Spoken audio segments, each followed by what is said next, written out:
Setiap hari, ada ribuan order ojol yang dicancel. Dan 60-nya datang dari Gen Z, lo mungkin pernah melakukannya. Tapi, ada satu aturan baru yang bikin semua orang panik. Siap-siap, karena gue bakal bahas tuntas fenomena cancel ojol yang lagi viral. Simak baik-baik. Belakangan, media sosial dibanjiri curhatan driver soal cancel order mendadak. Banyak dari Gen Z yang impulsif. Alasan klasik, jarak dekat, harga, atau tiba-tiba berubah pikiran. Tapi yang bikin heboh, aplikasi mulai memberlakukan biaya cancel yang gak main-main.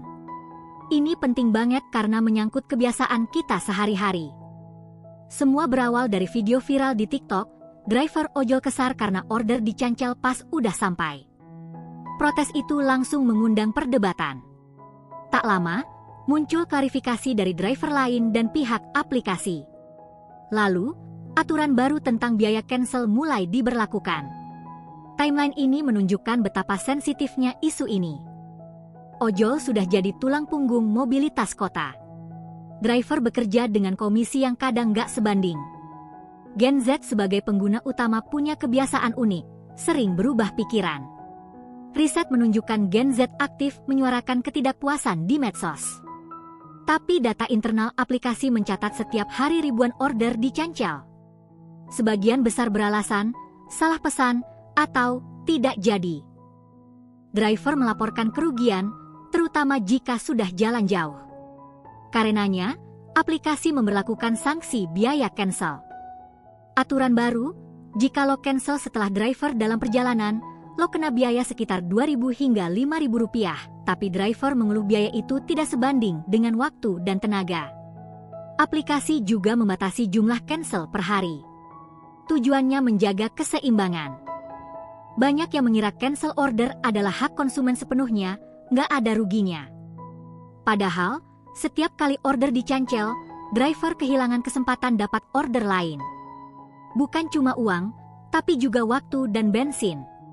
Anggapan inilah yang membuat driver sering dirugikan. Sebenarnya aplikasi nggak sepenuhnya membebani penumpang. Biaya cancel hanya berlaku jika driver sudah bergerak. Tujuannya menghargai waktu driver, bukan mempersulit. Jadi aturan ini justru mencegah cancel mendadak yang merugikan driver. Efeknya, penumpang mulai berpikir 2 kali sebelum cancel. Beberapa jadi lebih bertanggung jawab. Interaksi driver dan penumpang membaik karena ada transparansi biaya. Cancel order berkurang drastis, dan driver lebih diuntungkan. Kedepannya, budaya pemesanan akan lebih matang. Gen Z yang impulsif akan belajar konsisten. Mungkin akan ada cancel fee progresif atau fitur cancel insurance. Tapi lo setuju nggak dengan prediksi ini? Menurut lo, apa yang bakal terjadi? Pikirkan dulu, terus lanjut. Dengar dari sisi driver, banyak yang jadi korban cancel sepele. Salah satu driver di Instagram cerita, ada penumpang cancel karena driver too far, padahal tadi yang order. Ada juga yang cancel karena males bayar biaya layanan. Janji potongan 8% nggak pernah terjadi, curhat driver lain. Perspektif ini jarang terangkat. Coba bayangin, dalam seminggu, seorang driver bisa kehilangan hingga 20% pendapatan karena cancel order. Kalau dikalkulasi, kerugian nasional miliaran per bulan. Gen Z menyumbang 60% cancel order. Angka ini signifikan untuk perbaikan. Gimana rasanya kalau lo jadi driver? Pasti nggak enak, kan? Reaksi warganet terbelah. Di Twitter dan Instagram, banyak dukung aturan baru karena lebih adil. Tapi banyak juga kritik, anggap biaya cancel terlalu memberatkan. Ini cuma cara aplikasi cari untung. Driver setuju tapi minta biaya diberikan langsung ke driver. Kamu di pihak mana? Kontroversi besar, siapa yang berhak atas biaya cancel? Aplikasi ambil sebagian, driver dapat sedikit. Banyak anggap ini eksploitasi. Ada juga isu driver nakal sengaja menunggu cancel demi biaya. Perdebatan masih bergulir. Contoh viral, kasus siswi SMP cancel ojol big size di TikTok. Driver datang, Penumpang cancel karena fisik driver dianggap tidak sesuai. Klarifikasi driver menunjukkan penumpang tidak sopan. Diskusi etika cancel order mencuat. Aturan biaya cancel belum sentuh aspek diskriminasi. Tapi yang mengejutkan, tidak semua cancel merugikan driver. Beberapa driver memanfaatkan sistem untuk dapat biaya cancel, bahkan pakai GPS palsu.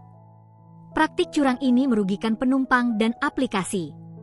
Kompleks, kan? Jadi, fenomena cancel ojol bukan soal suka-suka Gen Z aja, tapi tentang keseimbangan ekosistem. Penumpang dan driver punya hak dan kewajiban. Kuncinya komunikasi dan tanggung jawab. Semoga kita lebih dewasa dalam menggunakan ojol. Apa pelajaran kita? Jangan cancel seenaknya. Pikirkan waktu driver. Kalau terpaksa cancel, lakukan sebelum driver bergerak. Aturan baru ini dibuat untuk keadilan. Yuk, jadi pengguna yang bijak. Gimana menurut lo? Apakah biaya cancel ini solusi yang tepat? Share pendapat lo di komentar. Jangan lupa like dan share video ini. Sampai jumpa di video berikutnya.